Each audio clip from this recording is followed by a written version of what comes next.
So this is his opinion कि जहाँ योगेश्वर कृष्ण और धनुर्धर पार्थ साथ में रहेंगे, वहां पे ये victory, opulence, prosperity, wealth, righteousness, etcetera etcetera etcetera सब कुछ रहेगा. ये मेरा मत है. With this, the Gita ends. So this was the beautiful yajna we had of 108 pearls of Gita, and 108 pearls of Gita.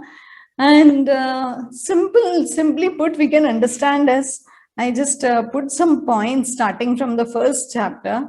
So what all of us need to do is, we started the chapter 1 with conflict.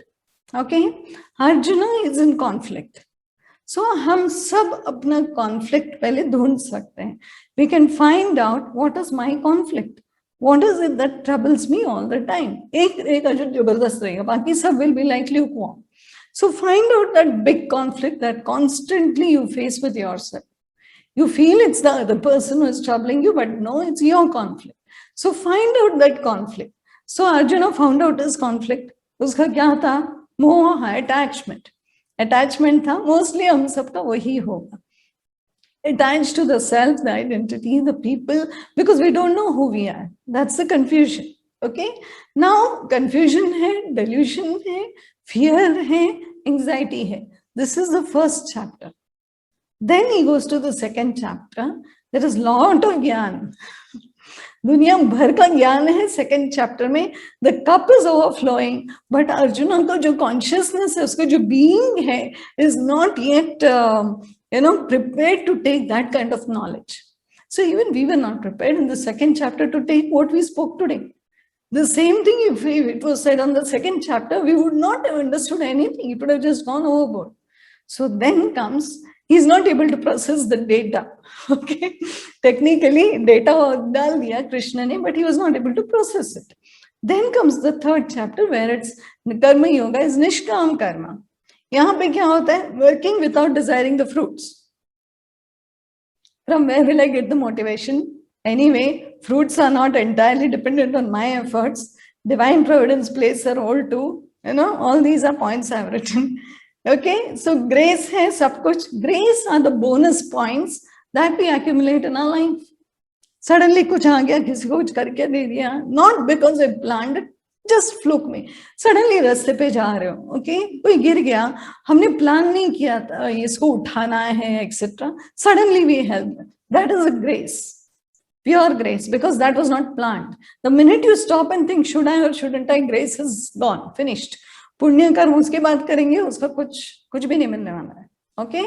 So where I do, just like flowing, suddenly I did something. यहाँ पे unknowingly, बचपन से अभी तक, we have accumulated grace points and even previous lives.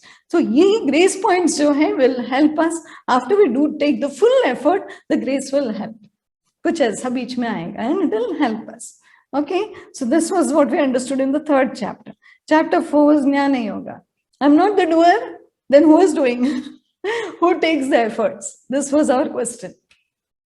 When we understood Jnana Yoga, inside Krishna is saying, you're not the doer, Arjun, tu karta nahi hai, karta mat ban, sab phal ko samne de de, kam se kam ye kar.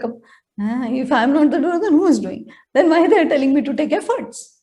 Then who takes the efforts? These were the questions that we would face in the fourth chapter. Then comes Karma Sannyas Yoga, where I work hard, put all my efforts, try to understand that I'm not the doer, and thereby give up the fruits of the action.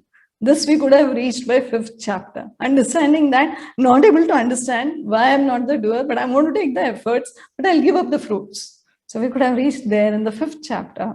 Sixth chapter was from sense objects to senses, to mind and thoughts, to memory, ego and buddhi. This was the journey. Pratyahara, dharana, dhyana. It was Dhyana Yoga, sixth chapter.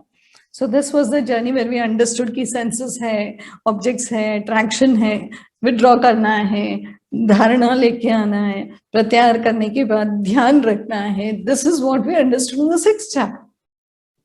Then Jnana Vijnana. There is knowledge and there is wisdom. From doing to knowing.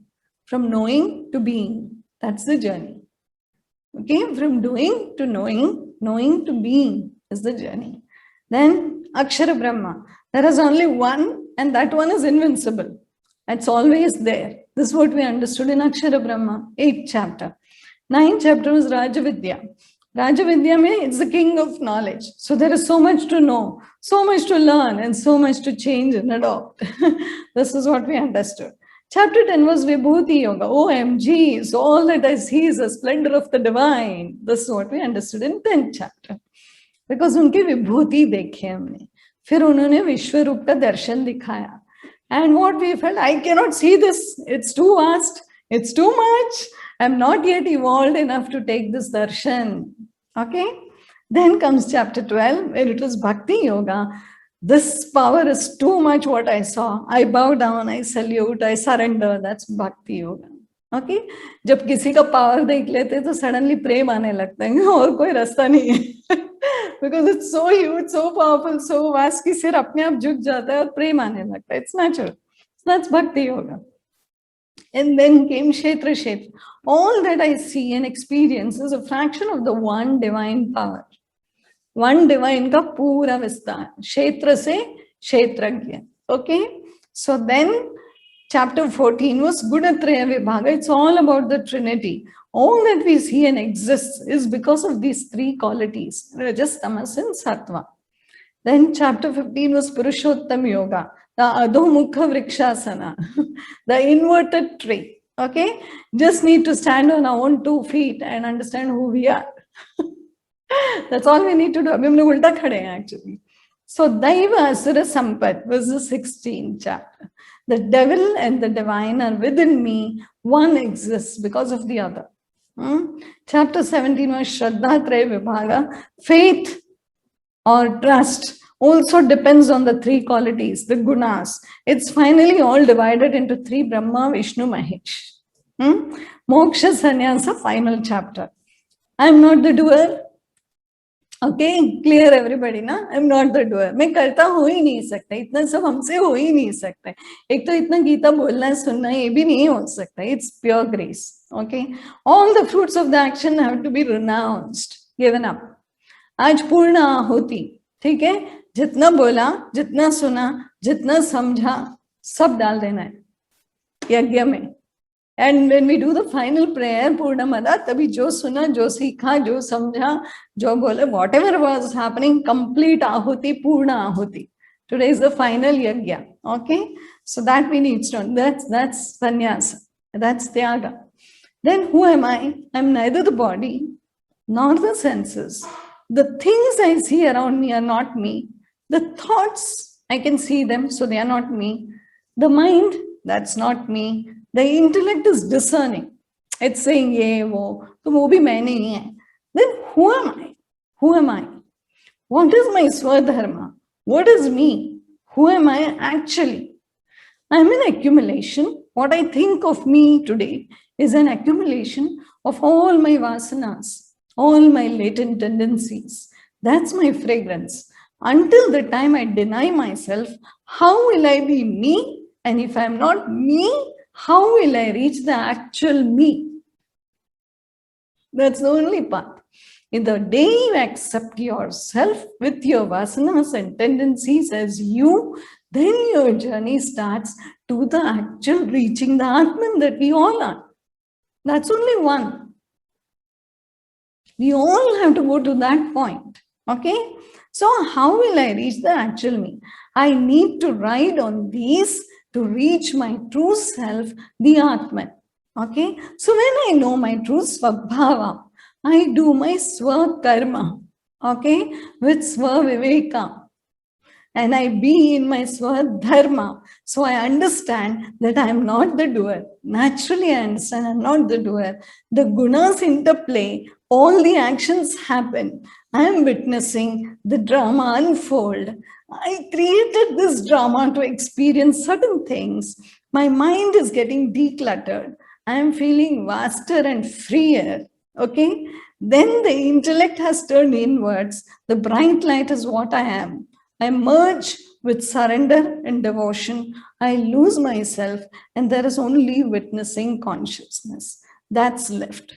The Parabrahma, the supreme consciousness, free, liberated from the one who thought I was, because I reached to the one who I am. Liberated because I knew who I was, I reached to the one who I am from the one who I thought I was. Now, all of us think we are something, right? From that something to nothing, a journey. From somebody to nobody. So I'm free, liberated from the one who I thought I was, because I reached to the one who I am. Moksha is liberation. I am liberated now from my vasanas, the tendencies, the variations of the mind. I am liberated from the mind itself. There is no identity. There is vasanas. All is one. Advaita. Vast, vast, vast, vast. And then, poof, it's all gone. And the light is blown off. Nothingness, pure darkness, nirvana. This is the journey. All in a compact capsule. So this is how it starts and this is how it ends. So what we thought was nirvana is this. Really one, say none.